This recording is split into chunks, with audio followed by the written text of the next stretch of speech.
আজকে আমরা কথা বলবো জন কিটসকে নিয়ে আর তার এক অসাধারণ ভাবনা বিষণ্ণতার শিল্প। আচ্ছা, কখনো কি এমনটা মনে হয়েছে যে কোনো গভীর দুঃখের মধ্যেও কেমন যেন একটা অদ্ভুত সৌন্দর্য লুকিয়ে আছে? প্রশ্নটা হয়তো একটু অন্যরকম শোনাচ্ছে, কিন্তু আমাদের আজকের আলোচনার কেন্দ্রবিন্দু কিন্তু এটাই। বিখ্যাত রোম্যান্টিক কবি জন কিটসের কাছে এই অনুভূতিটাই ছিল একটা অর্থপূর্ণ জীবনের চাবিকাঠি।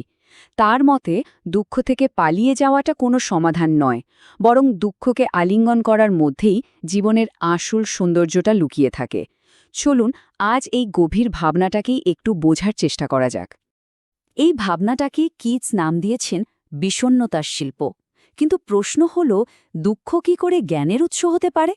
এর উত্তর পেতে হলে আমাদের ডুব দিতে হবে কিটসের বিখ্যাত কবিতা ওড অন মেলেনকলিতে। সেখানেই তিনি দেখিয়েছেন কিভাবে দুঃখকে একটা শিল্পের পর্যায়ে নিয়ে যাওয়া যায়। তো কিটসের কাছে এই বিষণ্ণতা বা মেলানকোলিয়া মানে কিন্তু শুধু মন খারাপ থাকা নয়, না, এটা তার চেয়েও গভীর কিছু। এটা এমন একটা চিন্তাশীল অনুভূতি যা ছাড়া নাকি সৌন্দর্য বা আনন্দকে পুরোপুরি অনুভবই করা যায় না। মানে ব্যাপারটা অনেকটা এরকম যে মানুষটা দুঃখকে যত তীব্রভাবে অনুভব করতে পারবে, সেই কিন্তু সত্যিকারের সুখের স্বাদটাও পাবে। কিন্তু কিটসের মাথায় এমন ভাবনা এলো কোথা থেকে? এই দর্শনটা বুঝতে হলে আমাদের আগে কবিতার পেছনের মানুষটাকে বুঝতে হবে। জানতে হবে তার নিজের জীবনটা, যা ছিল বেশ ট্র্যাজিক একটা জীবন। জন কিটস জন্মেছিলেন লন্ডনে ১৭৯৫ সালে, কিন্তু জীবনটা শুরু থেকেই খুব কঠিন ছিল। মাত্র ১৪ বছর বয়সে তিনি অনাথ হন। এরপর ১৮১৮ সালে তার প্রিয় ভাই টম যক্ষা রোগে মারা যান। ঠিক তার পরের বছর ১৮১৯ সালে তিনি লিখলেন তার বিখ্যাত গ্রেট ওডস, যার মধ্যেই ছিল ওড অন মেলানকোলি। আর ভাগ্যের কি পরিহাস, পরের বছরই তার নিজেরও যক্ষা ধরা পড়ল। শেষে ১৮২১ সালে রোমে গিয়ে তিনি মারা যান। তার জীবনটা ছিল খুবই সংক্ষিপ্ত আর কষ্টেরও। অল্প বয়সে বাবা মাকে হারানো, ভাইয়ের মৃত্যু, নিজের অসুস্থতা, এই সব ব্যক্তিগত যন্ত্রণা তার কবিতায় একটা অন্য মাত্রা যোগ করেছিল। আর তিনি মারা যান মাত্র ২৫ বছর বয়সে। ভাবা যায়, এইটুকু একটা জীবনেই তিনি এমন কিছু সৃষ্টি করে গেছেন যা আজও আমাদের ছুঁয়ে যায়। তো কিটস তার কবিতায় কি বলছেন? দুঃখ এলে কি করা উচিত? তার কবিতাটা আসলে একরকম গাইড বুকের মতো, একটা নির্দেশিকা, যা আমাদের পথ দেখায় যে এই কঠিন অনুভূতিটাকে কিভাবে গ্রহণ করা যায়। কবিতায় তিনি খুব পরিষ্কার করে দুটো ভাগ করে দিয়েছেন, কি করা উচিত আর কি করা উচিত নয়। তিনি বলছেন, বিষণ্ণতা এলে বিষাক্ত কোনো কিছু ব্যবহার করে যন্ত্রণা ভুলতে যেও না। মানে কোনোভাবেই নিজেকে শেষ করে দেওয়ার কথা ভাবা যাবে না, বরং কি করতে হবে।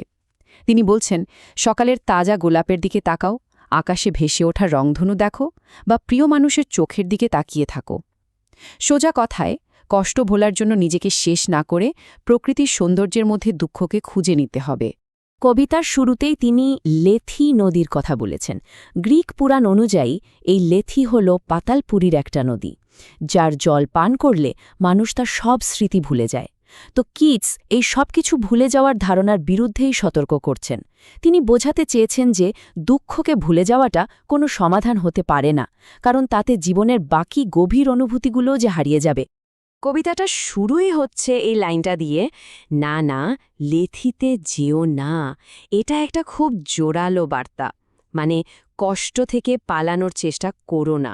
তাহলে প্রশ্নটা হলো, কষ্টকে যদি ভুলে না যায় তাহলে কি করব? কিটসের উত্তর খুব সহজ, সৌন্দর্যের মাধ্যমে কষ্টকে আলিঙ্গন করতে হবে। আর এটাই কিন্তু কিটসের দর্শনের মূল কথা। দুঃখকে চেপে না রেখে তাকে সৌন্দর্যের সঙ্গে মিলিয়ে দেওয়ার এই ধারণাটা সত্যি অসাধারণ। আর এই আলিঙ্গনের ধারণা থেকেই আমরা কবিতার সবচেয়ে গুরুত্বপূর্ণ আর হয়তো সবচেয়ে আশ্চর্যজনক দর্শনটার দিকে এগোতে পারি। কিটস বলছেন, দুঃখ আসলে আনন্দেরই সবচেয়ে কাছের সঙ্গী। কিটসের ভাষায় সে, অর্থাৎ বিষণ্ণতা, সৌন্দর্যের সাথে বাস করে, সেই সৌন্দর্য যা একদিন মরে যাবে। এই একটা লাইনেই যেন পুরো কবিতার সারমর্মটা লুকিয়ে আছে। মানে বিষণ্ণতা ঠিক সেখানেই থাকে যেখানে সৌন্দর্য আছে। কারণ কারণ সব সুন্দর জিনিসই তো ক্ষণস্থায়ী, তাই না? আর এই সত্যিটা যখন আমরা উপলব্ধি করি, তখন যে অনুভূতিটা হয় সেটাই তো বিষণ্ণতা। কিটস এই ক্ষণস্থায়ী ব্যাপারটাকে আরও সুন্দরভাবে ব্যাখ্যা করেছেন। তিনি বলছেন, সৌন্দর্য একদিন মরতে বাধ্য। আনন্দ আনন্দ যেন তার হাতটা সব সময় ঠোঁটের কাছে ধরে রেখেছে, এই বুঝি বিদায় জানাবে। আর সুখ, সেটা তো মৌমাছির মধু খাওয়ার মতোই, উপভোগ করতে করতেই হয়তো বিষে পরিণত হতে পারে। প্রত্যেকটা জিনিসই শেষ হয়ে যাওয়ার একটাই ইঙ্গিত দিয়ে যায়। আর এখান থেকেই কিটস একটা অসাধারণ রূপক ব্যবহার করেন। তিনি বলছেন, বিষণ্ণতার জন্য আলাদা কোনো জায়গা নেই, এর বেধিটা রয়েছে আনন্দের মন্দিরের ঠিক মাঝখানে। মানে আনন্দ আর দুঃখ দুটো আলাদা জিনিস নয়, বরং গভীর আনন্দের ভেতরেই বিষণ্ণতার একটা পবিত্র জায়গা আছে। কিন্তু সেই জায়গাটা সবাই দেখতে পায় না, শুধু তারাই দেখতে পায় যারা আনন্দকে একেবারে তাড়িয়ে তাড়িয়ে উপভোগ করতে জানে। আজ থেকে প্রায় ২০০ বছর আগে লেখা হয়েছিল এই কবিতা, কিন্তু কেন এটা আজও আমাদের এত গভীরভাবে নাড়া দেয়? কারণ এর শিক্ষাটা চিরকালীন। তাহলে ওড অন মেলাঙ্কলি থেকে আমরা কি শিখলাম? প্রথমত, দুঃখকে গ্রহণ করলেই সত্যিকারের আনন্দ পাওয়া যায়। দ্বিতীয়ত, অনুভূতিকে এড়িয়ে যাওয়া উচিত নয়, বরং তাকে গভীরভাবে অনুভব করা উচিত। সৌন্দর্য এত সুন্দর কারণ আমরা জানি এটা ক্ষণস্থায়ী। আর সবশেষে, একটা পরিপূর্ণ জীবনের অর্থ হল আলো আর ছায়া দুটোকেই মেনে নেওয়া। মানে জীবনকে তার সবটুকু নিয়ে গ্রহণ করতে হবে, অনুভূতিকে ভয় না পেয়ে তাকে অনুভব করা। এটাই কিটসের সবচেয়ে বড় বার্তা।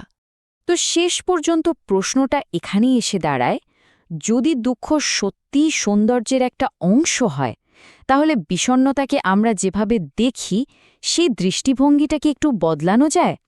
হয়তো নিজেদের অনুভূতিগুলোকে একটু নতুন চোখে দেখা যেতে পারে। কে জানে, হয়তো দুঃখ ততটাও ভয়ের কিছু নয় যতটা আমরা মনে করি।